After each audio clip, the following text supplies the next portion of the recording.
Eu registro a presença do conselheiro do Conselho Nacional de Justiça, Dr. Arnaldo Rossiplan Salles de Lima Júnior, também do desembargador coordenador científico desse evento, desembargador Gebran.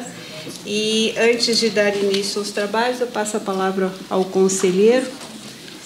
Eu quero cumprimentar a desembargadora Vânia, que preside os trabalhos nesta tarde, cumprimentar os demais integrantes da mesa, a desembargadora Marga, mais uma vez uma grande satisfação estar na companhia de Vossa Excelência, o magistrado, juiz federal, Dr. Clênio Schultz, profundo conhecedor do tema que nós estamos tratando nesse encontro, e o nosso desembargador, meu querido amigo, desembargador Gebran, companheiro do Comitê Nacional do Fórum da Saúde, e juntamente com o desembargador Renato Drescher, que se faz presente aqui, somos aqueles que estão envolvidos no projeto que o Conselho Nacional de Justiça está desenvolvendo na questão da saúde.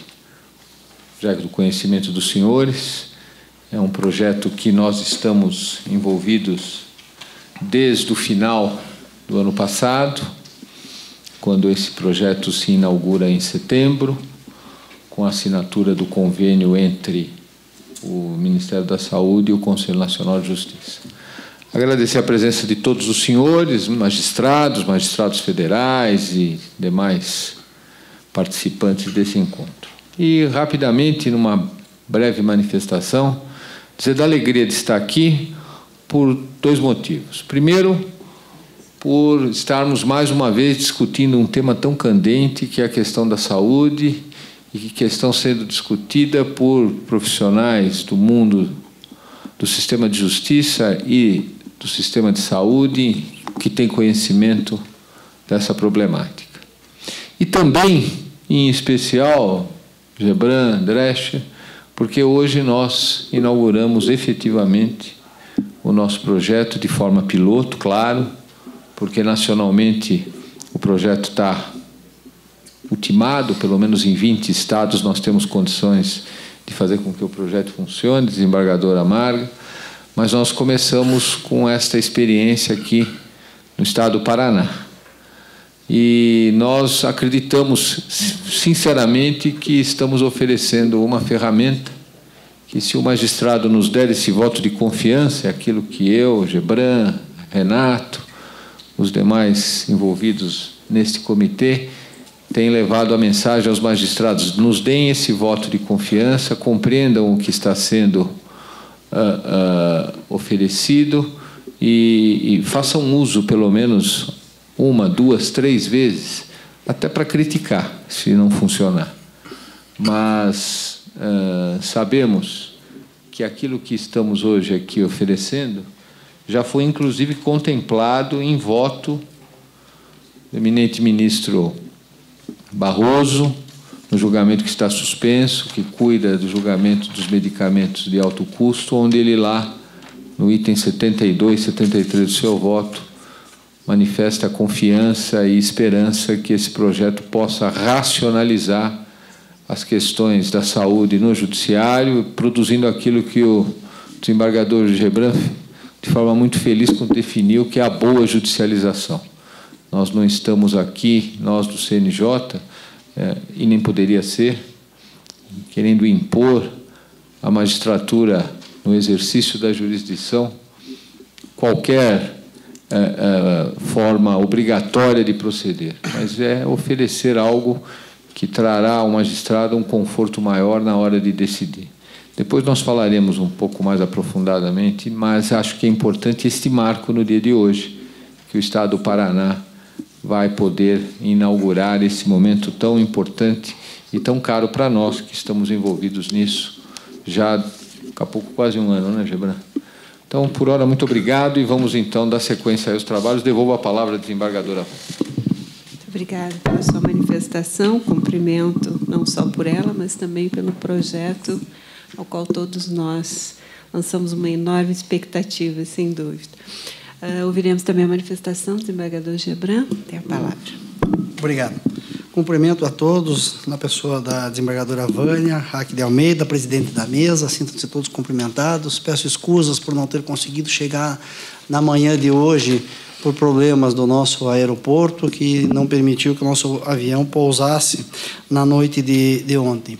Gostaria de dizer da imensa alegria que tive pelo convite que recebi pelo diretor da escola. Isso era um combinado que eu tinha com o nosso saudoso e querido desembargador Otávio Pamplona, de realizar um curso sobre direito à saúde. Começamos gestando esse curso lá atrás e só foi possível viabilizar agora. E esse curso foi gestado com muito carinho, tentando fazer essa interação que é a realidade nossa do dia a dia, do direito e das questões técnicas da área da medicina, da área do serviço de saúde.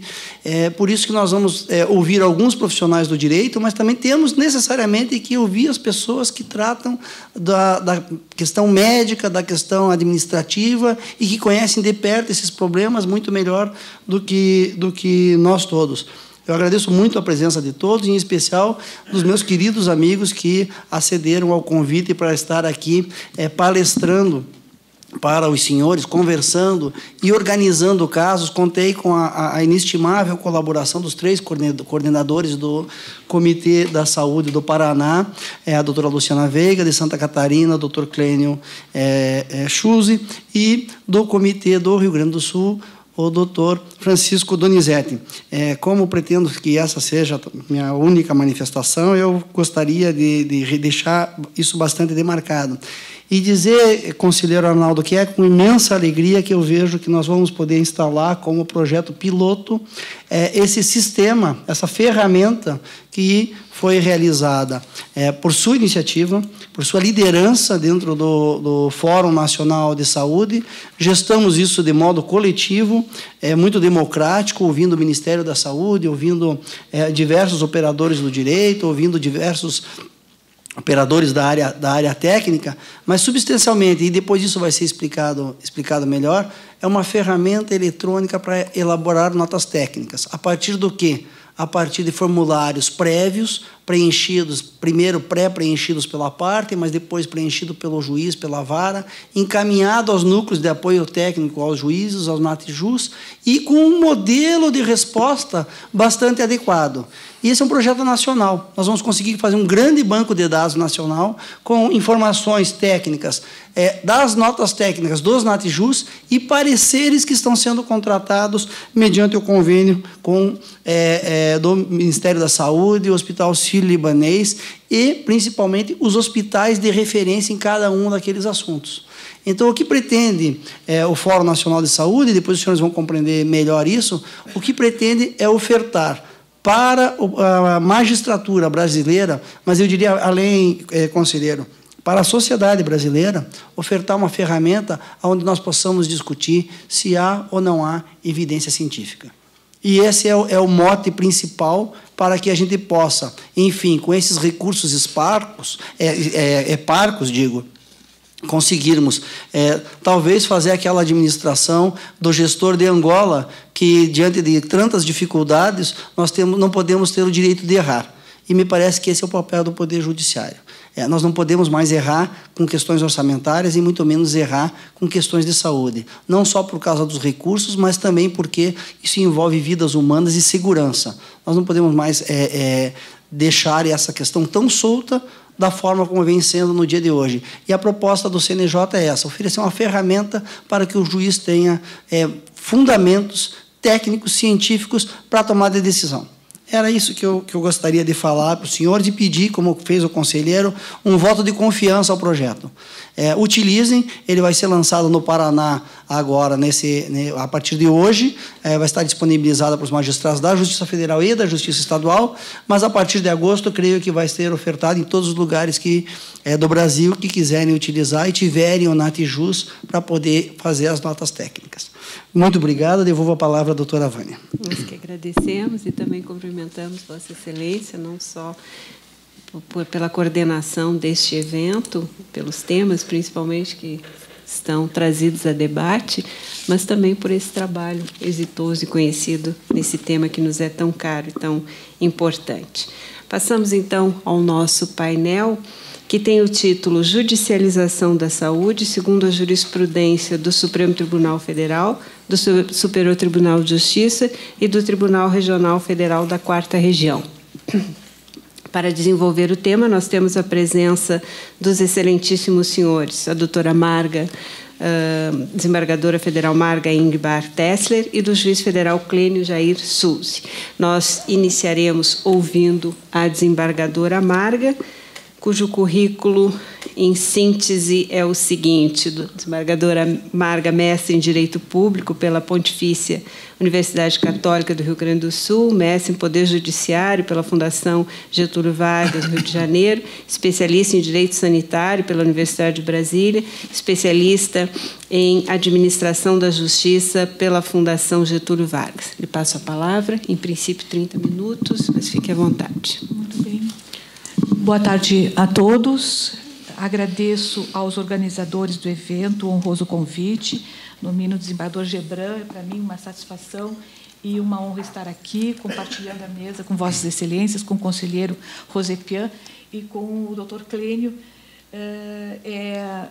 Além de podermos compartilhar experiências de cada uma desses eventos, nós saímos mais reforçados e saímos mais entusiasmados justamente para fazer melhor o que nos compete fazer. Bem, eu tinha preparado uma exposição um pouco maior, eu vou reduzi-la em pontos e começo, então, falando no estado da arte no TRF4 desta matéria. Após, então, o Clênio falará sobre a questão nos tribunais superiores. Destaco 4 pontos. No início, foi a nossa perplexidade, ano de 99, 2000, a nossa perplexidade com esse tipo de ação. Nós não estávamos preparados, as decisões eram emocionais, sistemáticas, e um fato que marcou muito aquela fase foi a fala do então ministro da Saúde, ministro Temporão, dizendo: os juízes estão tomando o lugar dos médicos. Muito bem. Um outro momento em que nós tentávamos nos organizar para conseguir amealhar algum conhecimento em um evento, então, promovido pelo Ministério Público Federal, pelas nossas associações. O procurador da República, Humberto Jacques, disse uma frase assim: o SUS, se nós tivéssemos que usar, ele teria que funcionar. Isso me calou muito profundamente. Se nós tivéssemos que usar, ele teria que funcionar. Então, um patrimônio nacional que se tem, e todo o cuidado que tivermos com este patrimônio é importante, porque, se nós tivermos que usar, ele vai ter que funcionar. Bem, estes 2 momentos me marcaram bastante. E também a audiência pública número 4, quando foi chamada, nós conseguimos, então, entretecer assim, um diálogo ali. Começou assim, aquela conversa com os gestores, porque se sabia que o impacto das decisões judiciais era desorganizadora, causava constrangimentos, enfim, e poderia resolver, eventualmente, para as partes, mas causava, sim, um forte impacto no gestor público da saúde. Depois, o CNJ, então, nessa iniciativa, que eu vejo assim, com muita alegria que ela está prosseguindo, que o conselheiro Arnaldo está à frente, que os colegas todos que estão trabalhando, quer dizer, essa ideia não morreu, né, apesar da troca enfim, da sucessão de responsáveis pela condução do trabalho. Já cumprimento o conselheiro pela iniciativa de tentar sistematizar ou organizar melhor esses relatórios técnicos. Vai ser muito importante, a gente já usa, eu particularmente uso, mas vai ser muito importante. Então, eu vejo que nós estamos no caminho certo.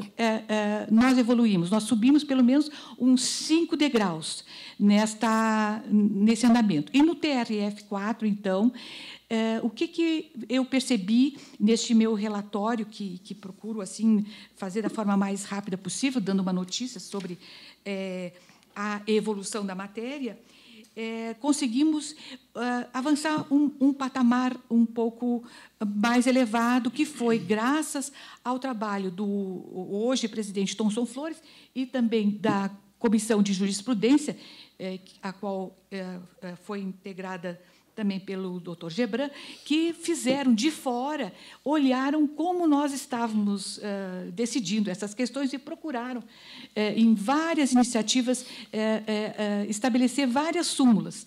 Não foi fácil, as várias propostas, algumas não foram aceitas, nós muito debatemos, houve o desembargador Cândido muito contribuiu também, Ricardo também. Enfim, então nós elaboramos as súmulas, baixamos as súmulas, que eu faço uma breve referência a elas, né, no sentido de racionalizar essa questão, dar alguma linha para tornar mais segura, mais confortável a decisão sobre essas questões ditas assim, não só de medicamentos, mas sanitárias, né? Então, houve a súmula 98, eu vou rapidamente ler o enunciado. Ressalvadas as hipóteses excepcionais, o registro na Anvisa constitui condição necessária ao fornecimento de medicamentos por decisão judicial. Então, esta súmula, ela, enfim, tem vários embasamentos teóricos, além de ter respaldo naquela linha de jurisprudência majoritária que vinha sendo desenvolvida. Ela foi aprovada e verifico que, posteriormente, então, na ADI 5501, caso das pílulas do câncer, realmente foi consagrada esta tese, né, no voto do eminente relator. Né? Esta súmula é utilizada normalmente, acredito que os colegas da segunda sessão utilizam a súmula, mas fazendo assim uma avaliação de como utilizamos a súmula, ainda nós encontramos muitas hipóteses excepcionais, são bastantes hipóteses excepcionais no meu ponto de vista. Tá? Então, a aplicação da súmula, o que eu percebo há um alargamento das hipóteses excepcionais. Nós achamos muitas.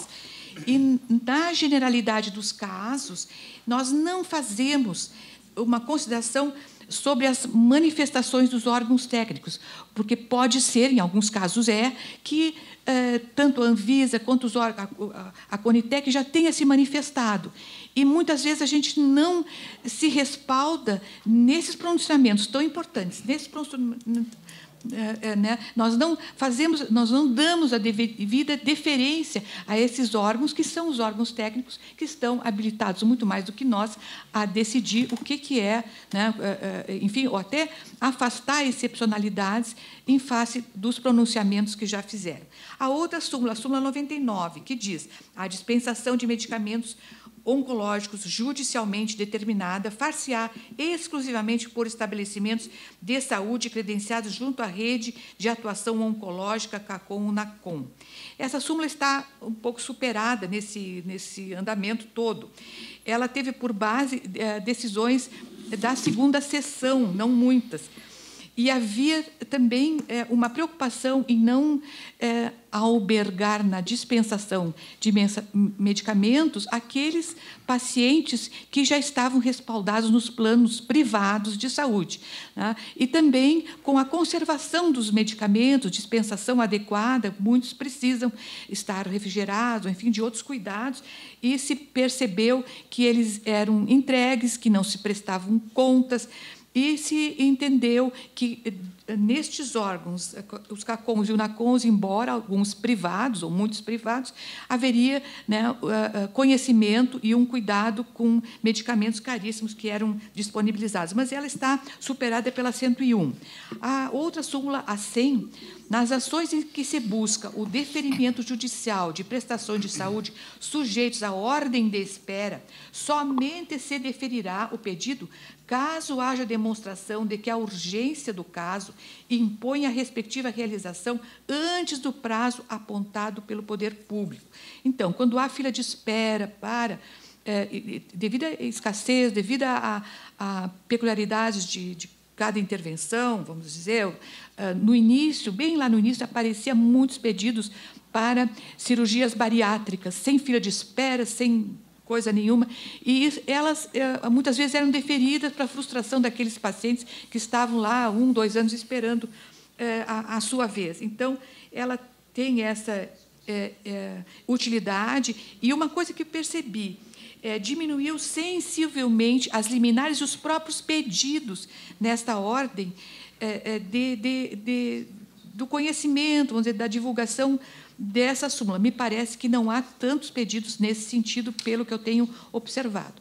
A outra, súmula 101, para o deferimento judicial de prestações de saúde não inseridos em um protocolo pré-estabelecido, não basta a prescrição do médico assistente, fazendo necessária a produção de provas, atestando a adequação e a necessidade do pedido. E aí entra a relevância, né, muito maior até destes pareceres, que quanto melhores forem, mais poderá até ser dispensada a perícia, porque as perícias são custosas para o poder público, e com pareceres consistentes, se já o medicamento colidir com esses pronunciamentos, será mais fácil, né?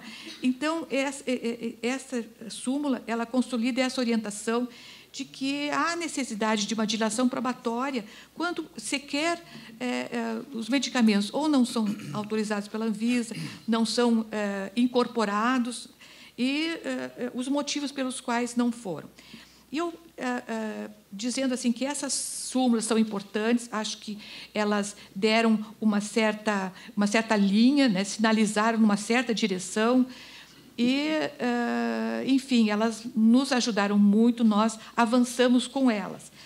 E passo a fazer, então, pequenos aspectos pontuais de alguns casos e que vêm causando uma certa preocupação pelo ineditismo, ou por serem, para nós, no tribunal, para os colegas de primeiro grau, acho que já são bem conhecidos, mas nós os recebemos agora, né? Então, um medicamento em que a terceira e a quarta turma têm posições divergentes, que é o Temodal, né? Que é indeferido na terceira turma com base nos pareceres Conitec e NATS do TJ Minas Gerais, né?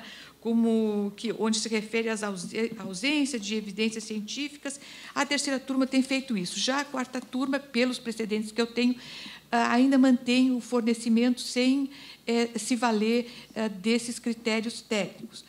Outras questões que eram controvertidas, que estão de forma, me parece, pacificada, mas uma questão que me chamou a atenção, a prova da hipossuficiência, após o repetitivo de número 98, lá do ministro Benedito, porque nós não questionávamos de ser o paciente sem recursos. Isto não era dito. Todos são iguais, todos, e não se questiona. Inclusive, há decisões da desembargadora Vivian, do desembargador Cândido, dizendo que isto não é sequer questionado.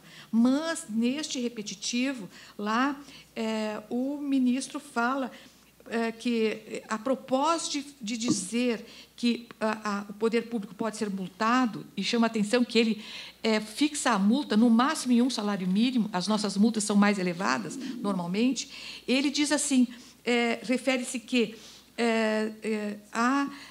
ele faz referência a ser um paciente carente. Eu digo, será que nós vamos ter que discutir isso de novo? Não, né? Me parece que não. Enfim, mas naquele repetitivo está se decidindo um caso decidido pelo TJ Rio Grande do Sul, e ele faz referência a ser paciente carente. Isso, para nós, não era mais questionado. Bom, pedidos de medicamento off-label. O TRF tem admitido, dependendo do resultado da perícia. E se utiliza, então, a súmula 101. Fotoferese, o VAR STX, uma marca Teracus, que, inclusive, para minha surpresa, esse equipamento, este insumo, ele está com recal. E eu digo, será que não está funcionando? Será que estão pedindo de volta esses equipamentos? Eu confesso, não consegui entender, mas está sendo pedido e ainda não decidimos, mas em agravos. Bloqueio de recursos e sequestro. Bem, isto foi decidido lá pela primeira sessão do STJ, ministro Napoleão. Mas, para nossa surpresa, para minha surpresa especialmente, é bastante perigoso isso aí de entregar recursos, porque O Ministério Público, temos lá uma pequena controvérsia com o doutor Domingos, porque o Ministério Público se diz que não tem condições de apresentar, de prestar contas. Afinal, foi entregue o medicamento, não foi, mesmo aqueles pedidos deferidos a pedido do Ministério Público. Mas quem é que vai prestar contas, né? Temos que prestar contas. Então, temos esse entendimento e... entendimento não, esta dúvida, e também alguns acontecimentos que não sei se são peculiares do meu gabinete, mas a parte, após levantar o dinheiro, não comparece para a perícia. Não comparece, desinteressa, e daí a ação é extinta. Sim, mas ela recebeu um valor para comprar o medicamento. E nós mandamos devolver. E eu utilizo para mandar devolver um precedente do ministro Herman, aqui extraído aqui de Santa Catarina. E temos mandado devolver o medicamento, se sobrar, quando é deferido um número muito grande, o óbito ocorre logo após, até com o óbito do paciente, né? Outra questão que está chamando bastante atenção é um medicamento chamado Soliris. Ele está sendo solicitado, ele não é registrado. Ele tem um custo elevadíssimo, em dólares seriam $409 por ano por paciente. $1.000. $1.000. Então, aqui já ele encareceu, aqui, porque do processo que eu tirei aqui o precedente, tá? $1.000. Né? O SUS tem fornecido anticoagulantes, ferro e transfusões. Parece que o que eu consegui, agora confirmado pela referência da doutora, que ele não vai solucionar o mal, ele não vai solucionar a doença, que não tem cura, mas ele vai diminuir as transfusões. Bom, mas não tem eficácia e segurança comprovadas. Então, tenho ficado vencida e, em alguns casos, enfim, a coisa ainda não está bem sedimentada, mas tem a operação Cálice de Ígia, que está no Distrito Federal, e para essa doença raríssima, lá no Distrito Federal, haveria 900 pedidos, e já se gastaram fortunas. E há apenas uma empresa que chama-se Alexion, que o vende. Então, já deveríamos pensar melhor sobre isso. Na mesma linha estão o Avastin, o Pasaponib e o Verolimus. Não há pareceres... aliás, os pareceres técnicos são desfavoráveis. Então, mas estamos... ainda há divergências. Um tratamento novo que agora está sendo pedido, ele vem de Santa Catarina. É de um mal que, infelizmente, não tem cura, um mal genético, é a doença Machado-Joseph, que foi estudada nos Estados Unidos e se abate sobre pessoas oriundas das ilhas dos Açores. Por isso que essa questão vem de Santa Catarina. É para portadores de esclerose múltipla, uma doença rara, incurável, e nós temos divergência, está submetido agora ao 942 do CPC, mas o voto que o concede, né, o voto vencido que o concede nos casos, ele não... enfim, ele é um voto muito bonito, muito bem fundamentado, mas ele o faz para o progresso da ciência. Então, fica uma fundamentação um pouco... dissociada assim da nossa atividade, porque nós decidimos conflitos da melhor forma possível, mas não temos jurisdição para progredir a ciência. Me parece, posso estar enganada, mas me parece. Bem, na mesma linha, os tratamentos novos biológicos que